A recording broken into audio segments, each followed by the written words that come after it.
What you want, when you want it, where you want it. This is The Mesh.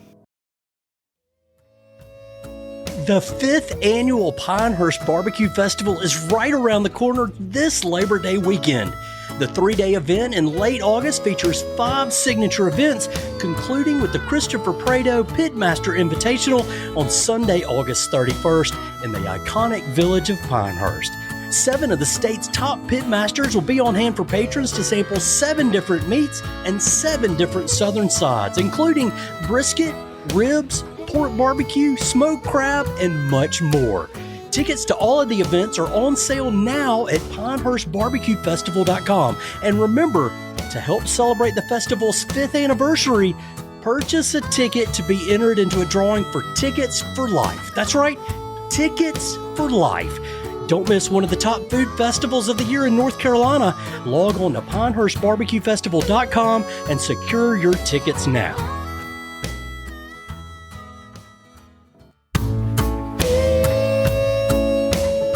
Almost everybody knows the universal ethical principle, do unto others as you would have them do unto you. It's the golden rule, and it applies in the barbecue world too. So today, the Low and Slow Barbecue Show is talking to a barbecue business that built its reputation on that very standard. That is, cue unto others as you would have them cue unto you. And in fact, it's that reputation has recently helped Golden Rule Barbecue win recognition as the best barbecue in Alabama. And we'll start right there with Daniel Hart from Golden Rule Barbecue in Irondale, Alabama. Daniel, tell me all about the Best Barbecue in Alabama award from the Guide to Alabama. Yeah, man. Super cool award. So we're going to talk about this later on, but this is our first award as new ownership since we took over the Golden Rule. So this is just a big deal because Golden Rule has so many awards because it's been around so long. But this one's kind of a little closer to our hearts because it's our first award based on the things that we're doing and, little things that we've changed or little things that we're trying to improve on. And it was the people's vote. That was another big thing. There being as many barbecue restaurants here in Alabama as there are, for us to even be in the top 5 is a big deal. So it was awesome to be a part of. I think we were top 5 out of 5 barbecue restaurants, but we won, so that's all that matters. Yeah, well, hey, congratulations for that. Yeah, and as you said, we'll get into that and talk a little bit more about some of the things you guys have done. And we're, of course, excited to have you here today. First, a quick reminder for our newcomers and our returning listeners, visit lowslowbbqshow.com to find all our great barbecue content, including interviews with pitmasters and barbecue businesses across the Carolinas and the South. You'll also find the Low and Slow blog at lowslowbbqshow.com. And to sign up for our newsletter, just click the link, sign up, and we'll send you the latest Carolina barbecue news directly to your email inbox on Tuesday mornings. Don't forget to follow us on Instagram for all the pictures from our barbecue adventures around the South, which sadly does not yet include anything from the Golden Rule Barbecue in Irondale, which I know the oldest barbecue restaurant in the state, the home of the original barbecue sandwich dating back 135 years. And Daniel, I'll tell you, I grew up on the Lorna Road location in Hoover. I ate some at Helena. There may be a few pictures out there before that franchise closed. And I know you guys are doing something a little bit different, new owners there in Irondale. But before we get into all that history, let's start with the basics. What is Golden Rule Barbecue? Golden Rule Barbecue, if I can sum it up in a few words, is we're the oldest barbecue restaurant in the United States, according to the University of Chattanooga. I guess they did some research, and everything that we can find as well, we're the oldest barbecue restaurant that's operationally still going to this day in the United States. We established in 1891, which makes us 135 years old this year.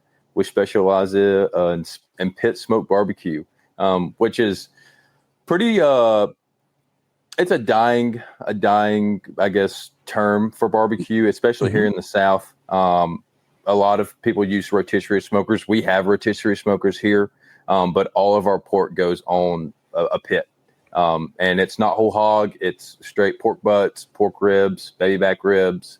And it started out as a little beer joint that sold barbecue pork sandwiches before I-20 was built. From what I understand, we were the only stop before you get to Atlanta. So everybody would stop at Golden Rule, to get them a beer, get them a sandwich, and then head to Atlanta. And so they saw a lot of traffic. And so it just expanded from then to now to just being more than a beer joint. We're now a barbecue restaurant and one of the top ones in the state. Yeah, and still a great place to stop if you're leaving Birmingham and headed east to Atlanta. I know that's for sure. And so the oldest in the whole United States, not just in Alabama, but the whole country. Wow, that's impressive. It is. We again, we're doing our research, and we want people to reach out to us and say and challenge us, because we don't know until someone says, well, y'all aren't the oldest. But University of Chattanooga, they reached out to us. They sent us all their, all the articles. And I have, paperwork dated back to 1891 of the original trademark and patent with the U.S. Trademark Patent Office. So I have all the paperwork and the paper trails, I guess, to prove that we are the oldest. But I would love for somebody to challenge us. We haven't had anybody challenge us to this point. We're working with the state to get a plaque out front for the tourism department to make us a landmark of some sort. So that's pretty exciting as well. Yeah, cool. So let's talk about today again. What is the most popular item that you guys are selling there at Golden Rule? I'd say our pork plate is the biggest thing that we sell here. And one thing that we do that's not really, it's also dying. We do outside, inside, mixed, sliced, chopped, pulled. We do it all. So whatever the customer wants, and I think that's what makes Golden Rule is we do whatever the customer wants. And so they can ask for a pork plate inside meat, and we're going to cut a new butt to get inside meat if we have to. Yeah. And you can't go to a bigger chain and just say, I want inside. More than likely, they're going to say, well, we're going to try our best to get you inside. That's not like here. Our pork plates, though, we sell about 500 pork plates a week. And then I'd say the number 2 top selling thing is our pork sandwiches. And that way we still do them inside, outside, mix, chop, slice, pulled. We sell about 1,000 of those a week. So that's a lot of pork sandwiches. Do people know about the inside, outside? I mean, I know about it and regulars know about it, but do folks really, because you want the outside, that's where all the good crunchy bark and stuff is. For sure. It's not on our menu.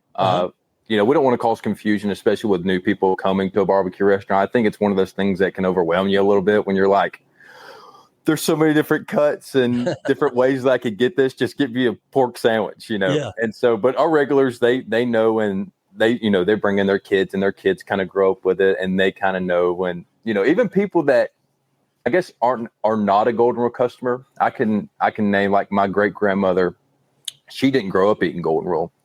But a couple weeks ago, I was like, hey, you want something from the restaurant on my way home? Drop you off a sandwich? She was like, yeah, let me get an inside slice. I was like, you don't even eat here. But it's just, I guess it was just that time back in the day. That's just how it was. And so I think it's just kind of flowed on into today.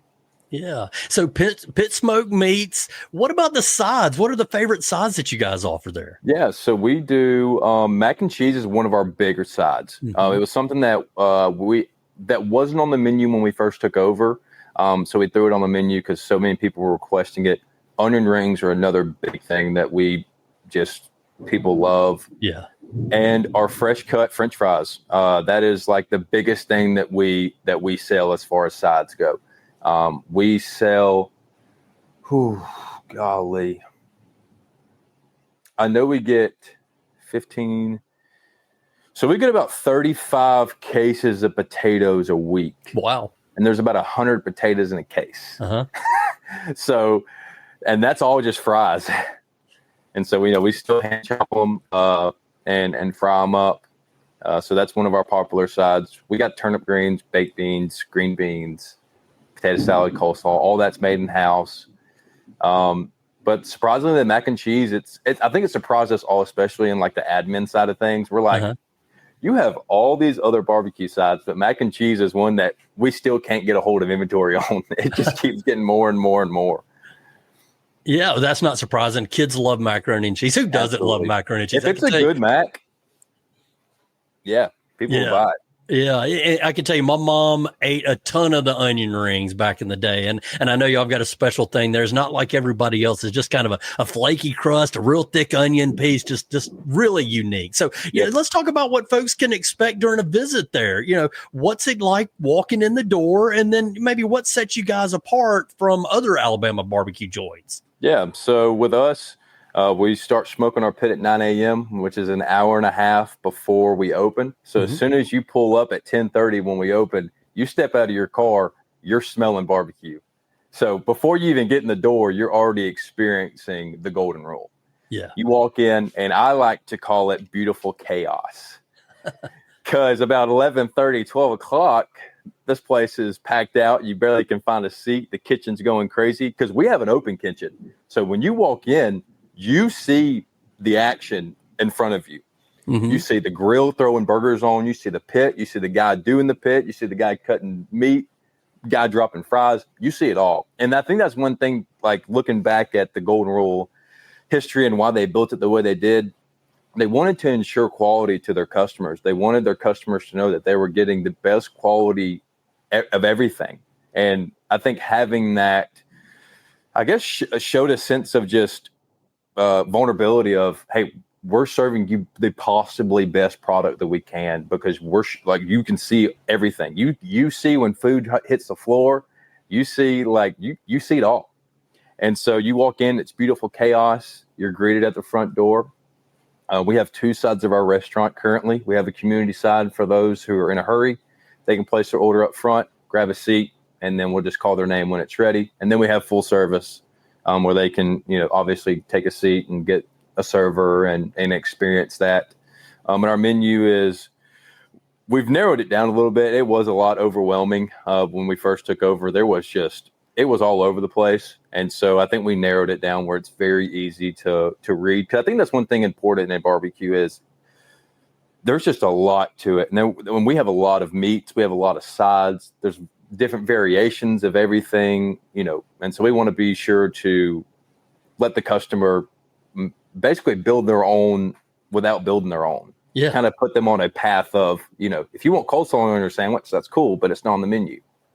But, and so, but yeah, I think just the beautiful chaos and then the customers love it. You can kind of just stand out there sometimes and just watch, and, people are always looking over their shoulder to see what's happening on the pit. And we got a bell that people ring when they leave. If it's great, we all yell yeehaw. And so people love that. Yeah. So we always say if one person rings it at 10:30, it's not going to stop till we close, because it's just everybody likes hearing the yeehaw throughout the day. Yeah, that's good. You're doing a good job there. And you mentioned that menu, and I pulled it up over here on your website. It's goldenrulebbq.com. And I scroll through there. I see the combos and the specials and the plates. And one thing that always jumps out to me, you're legit if you've got Brunswick stew on the menu. Yep. It says it's the 100-year-old Golden Rule Classic. So maybe we better talk about that Brunswick stew a little bit. So the Brunswick stew, it's so funny because when I didn't grow up on Brunswick stew, I didn't really grow up on stew at all. And when we first took over, I was like, so what's in this? What's in this stew? And they're like, everything. And I'm like, what do you mean everything? They're like, just everything. And I was like, they're like, everything we don't waste. So if there's leftover potatoes from the fries, it goes in the stew. There's, oh my gosh, there's peas in there. There's corn. There's carrots. There's whatever we use that would say leftover goes in this stew. There's a recipe for it, but say we have extra beef, it just goes in the stew. Throw it in the stew. Throw it in the stew, and people love it. Some days they'll get like they'll pull out like piece of pork, and some days they'll pull out a piece of beef, and it's just whatever's extra goes in the stew. And I always thought that was so funny because I was like, there's literally no waste when it comes to barbecue. And I think that was one of the reasons they put it on there was it's just one of those things. It's such a simple recipe, and people buy it by the gallon here. Like people will straight up come in here and be like, I want 5 gallons of Brunswick stew. And I'm like, what are you doing with all this? Yeah. And they'll especially during cold weather. Yeah, they'll straight up freeze it and just thaw it out in their crock pot. And I'm like, that's wild. That's a good thing to keep in mind when you visit Golden Rule. All right, let's talk about the sauce because I feel like it's a little bit different than what other people do. Tell me about your signature sauce and maybe where it fits into the spectrum of Alabama barbecue sauce. It's not the white stuff from up north. No. So we have a line of sauces, and that was one thing that so I do all the marketing. So my job is to kind of make the labels and figure out what other barbecue restaurants are doing, what kind of sauces they're selling, what are some sauces that we can kind of experiment with and sell. But the original barbecue sauce, when we got here, there was two people that knew the recipe. It was that kind of thing. And this was only 3 years ago. Mm-hmm. So there was two people that knew the recipe, and it wasn't written down anywhere. It was just on their head. So for some reason, they just passed away. We would never know the recipe. Yeah. And so we were like, okay, we got to get this recipe on paper for sure. Mm-hmm. And so we don't use really paper. Everything's electronic here. So we get that down.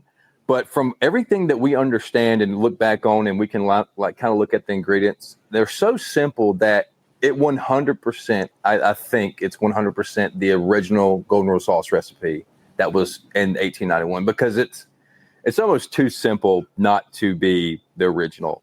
It's just a vinegar-based ketchup barbecue sauce, super tangy. It's got a kick, and it's in the middle of thick and watery. So the way we do it is we cook it twice. So when we make our sauce, it's cooked, and then when we heat it up for sandwiches, it's cooked the second time. And so it makes it a little bit more thicker than you would buy the bottle at the store. Okay. And I think that's like what our secret sauce is here. It's just, the sauce is double cooked. And so it's not as vinegary, the kick's there. And I think when you go to taste other barbecue restaurants here and their sauces, I could say this because we're as old as we are, but you could definitely tell they've tried to replicate what was pre-existing to their barbecue restaurants. You know, if their restaurant opened up in 2005, obviously they're going to look at other barbecue restaurants and say, this is the kind of sauce that we need to lean towards because this is what people want here. And I mean, to be honest, ours is very similar. I mean, you can only do so much with vinegar and ketchup, and you can throw some seasonings in there till it doesn't taste the same. But to be honest, I think it's the marketing behind it. I think it's people are so attached to Golden Rule and they love the Golden Rule that it's just one of those, they're emotionally attached to the sauce.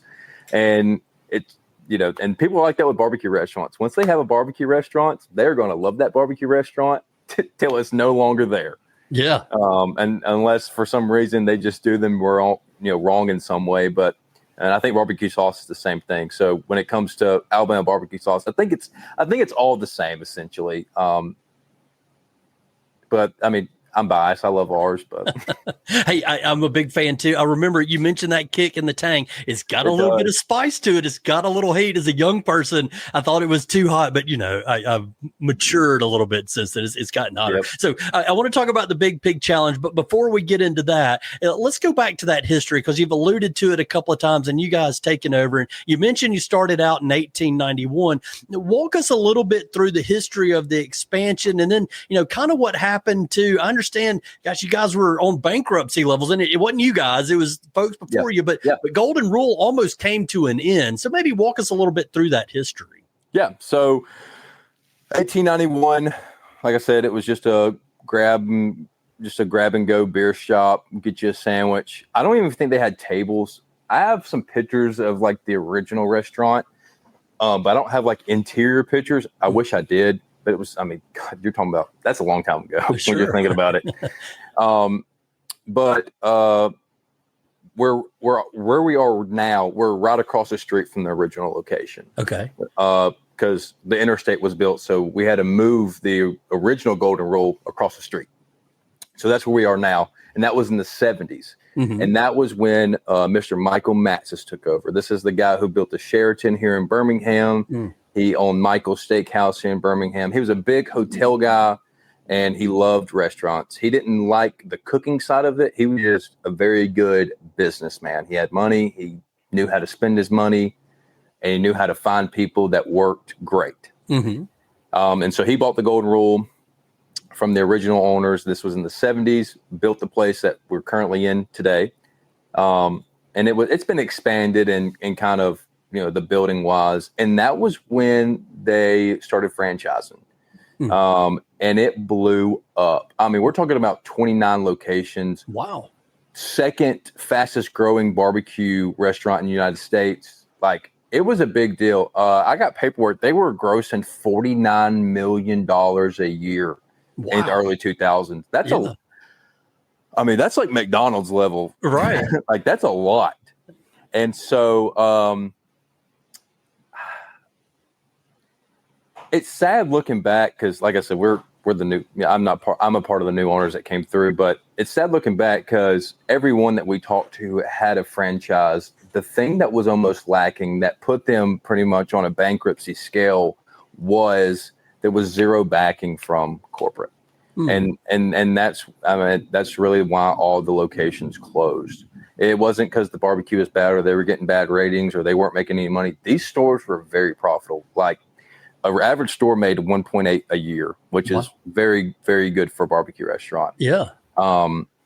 Very profitable, but they didn't have corporate backing, which is what franchises need to succeed. Like, we call this the mothership. If the mothership's not doing well, then no franchise is. Mm-hmm. And so, to be honest, I guess greed and pride kind of took over there, and they made all the money they wanted to. And so I think they just kind of gave up on the legacy. And this was after Michael died, the guy who started pretty much the franchises. And, that kind of stuff happened. And then in 2022, we had a restaurant. It was called Kemp's Kitchen. It was in Trussville, Alabama, which is about 20 minutes from Irondale. We had a restaurant there, and I was doing marketing and stuff and catering for the new owner of Golden Rule now, Brian Kemp. And our restaurant burnt down. We had an electrical surge on a printer, burn our whole restaurant down. And so we were looking for a new location to build. Well, right across the street was a Golden Rule that just closed. The guy retired. It wasn't a bad close. He was there like 30 years. He didn't want to pass it down to his family. It was just barbecue's a hard business. Restaurant's a hard business. Yeah. And you completely understand if it's not like a super massive big restaurant, passing it down to your family, you're almost giving them more stress than you are anything else. So I think that was one of his reasonings why he retired and didn't really pass it down. So we were interested in the building. And so we called Golden Rule and we're like, hey, we want to tour this building across the street, but there's no numbers for lease. Like, can y'all get in touch with the guy? And so we meet the owner of Golden Rule and we go there and tour it. And we're like, okay, we want this building. And so we're talking. And he asked Brian, he said, how would you feel about buying Golden Rule Barbecue? And Brian's like a franchise? And he's like, no, like the whole thing. Wow. And so Brian's like, okay, that's kind of a big deal. And this is before we knew a lot of the things that we knew today as far as what happened to the locations, money, verge of bankruptcy, like you were saying. And so Brian bought it in 2022. We're one of three locations. There's a location in Andalusia. They're a franchise. They're not really associated with us much. We get a very small licensing fee from them every month just to use our logo. They're trying to do their own thing, but they kind of got screwed out of the deal. So we're trying to be the good guys and allow them to, try to get their own restaurant up and running and make sure everything's good there. And then we just opened a new location downtown here in our Veteran Affairs Hospital, which is really cool. But now, I guess the new life of Golden Rule, Brian Kemp, he's, I think, 35, 36. So he's young. I'm 26. I'm really young. So he's the owner. I do all the marketing. His entire family has a hand in this business. We have multiple different restaurants that we run outside of Golden Rule. But he's pretty much saved the Golden Rule in a sense. We actually, and I don't think he would mind me saying this, we paid off our last payment yesterday for debt. Congratulations.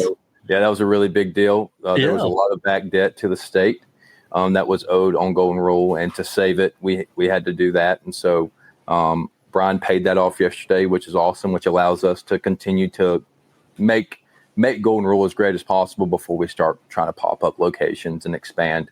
And we're currently working on a remodel. Well, we started it at the beginning of May. So that's really exciting here in Irondale. Yeah, that's great news. Like I said, I grew up at the Hoover location, which had a really cool looking building to it.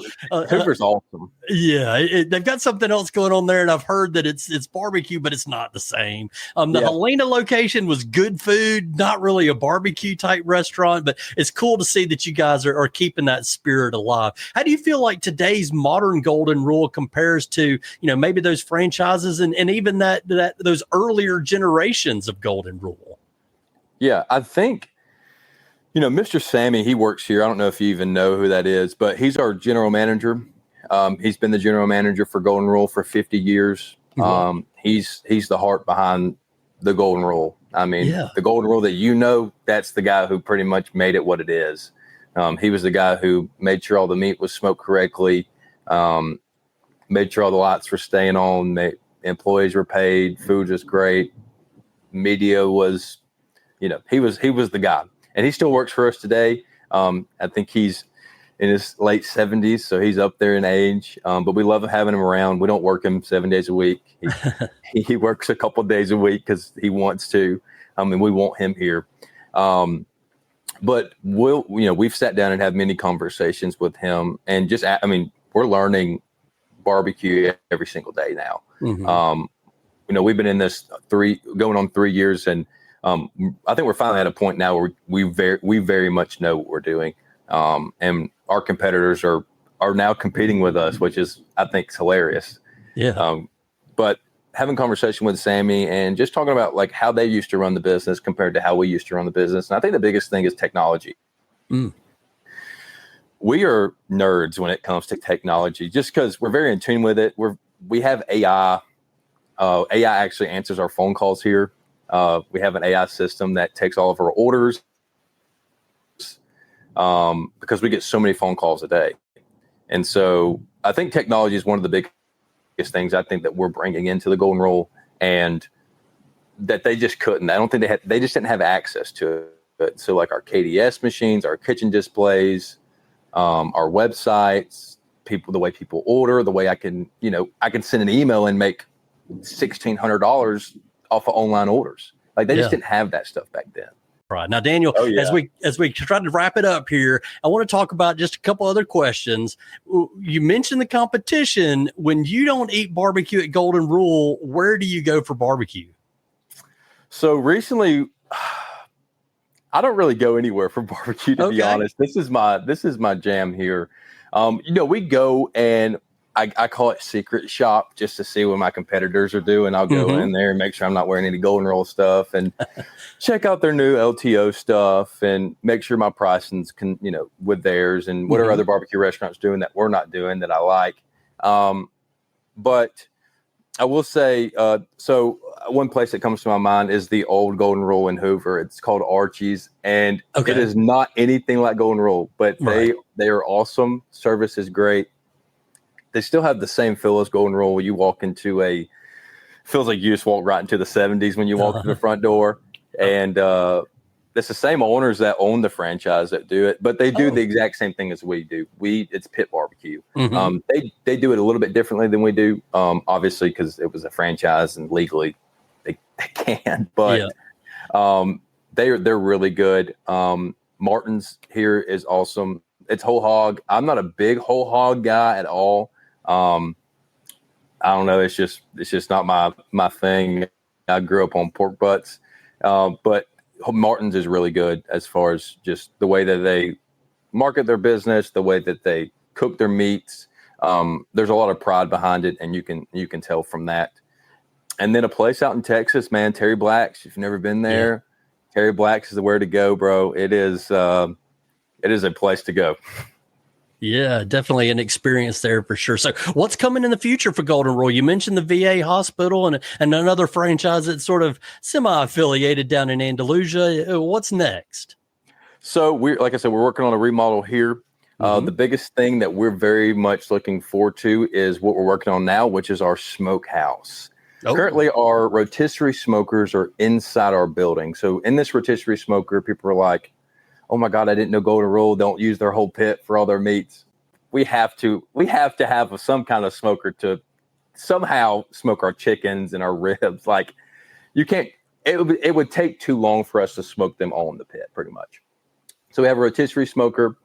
We're going to have 2 of them moved outside into shipping containers that we have now transformed into a smoker house. There'll be cutout windows where people can walk up in the parking lot and watch us prepare our meat. Very similar to Texas style, not necessarily Texas barbecue style, but more of like the show. And so we're going to call it our pit show, where people can walk up, they can see our raw meat. So people see our meat when it's done. Yeah. Or when it's, in the kitchen up front, but we want them to be able to see it when it's actually raw, where we pull the plastic off of non-frozen meat, pull the membrane off the baby back ribs, lather them with our seasonings, and show them the process.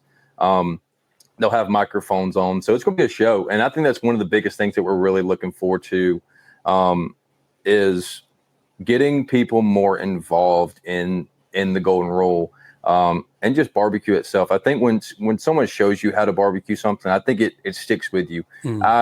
Since working here, these guys have shown me a lot, and it has stuck with me. And I'm like, I'm never going to forget this. And that's what we're trying to instill in people, is we want to show them how to cook barbecue at home. That, like, there's nothing wrong with you not coming here to eat, but the thing is, you're thinking about Golden Rule.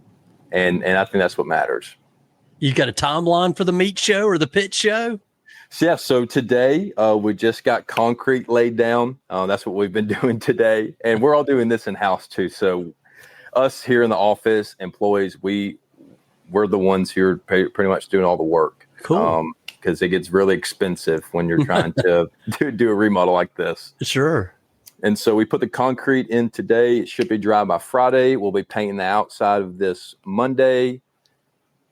And so hopefully I'm going to say by the end of July, we'll have the pit house ready to go, and just in time for our 135th anniversary on August 9th. Yeah, well, that's very cool. So folks driving by on Crestwood Boulevard in Birmingham area, as you're in the Irondale community, can check it out as the project develops there. Daniel, you've been generous with your time. We're going to wrap it up here, but I always got to ask with one good question here. I try to close on, what do you enjoy about this? What keeps your fire burning, Daniel? I think the fact that I work at the oldest barbecue joint in the United States, and like I said, I'm the director of marketing. So a lot of the things that I do are behind the scenes. So a lot of the things I do, people don't know what I do. I mean, I'm more social media guy. That's what they kind of know me as, but I do so much more. I handle all of our catering. I personally feed about 1,500 to 3,000 people a week, just under me and my small team that I have. And I think that's what keeps my fire going. It's just the fact that, yes, Golden Rule's been here for so long, but we're almost back at the starting line again. And we're sitting here building something up again. And it's almost building another foundation on top of another foundation. And, being a part of this today and looking forward to another 135 years saying, wow, Daniel Hart, when he worked there, he killed it. And I think that's something to look forward to. And that, my friends, is the final word from Daniel Hart with Golden Rule Barbecue. Daniel, thank you so much for joining us today. Yes, sir. Thank you, Chigger. You've been listening to the Low and Slow Barbecue Show. If you like what you hear, please give us a 5-star rating on your favorite podcast stream. Please also share our podcast with your food-loving friends, and be sure to follow us on Instagram, Facebook, and YouTube. On YouTube's where we got videos of our conversations, as well as lots of good stuff from our tours around the South at barbecue restaurants. Also, don't forget, when you visit lowslowbbqshow.com, you can sign up for our newsletter and get the latest barbecue news delivered directly to your inbox on Tuesday mornings. Thanks again to our guest today, Daniel Hart from Golden Rule. Thanks as well to the whole team at the Mesh.tv network of podcasts, especially our producer, Andrew Moose, working hard right here before the Independence Day holiday. Thanks so much for all you do. And finally, thank you for listening to the Low and Slow Barbecue Show. Remember, for the best barbecue and the best barbecue podcast, keep it low and slow.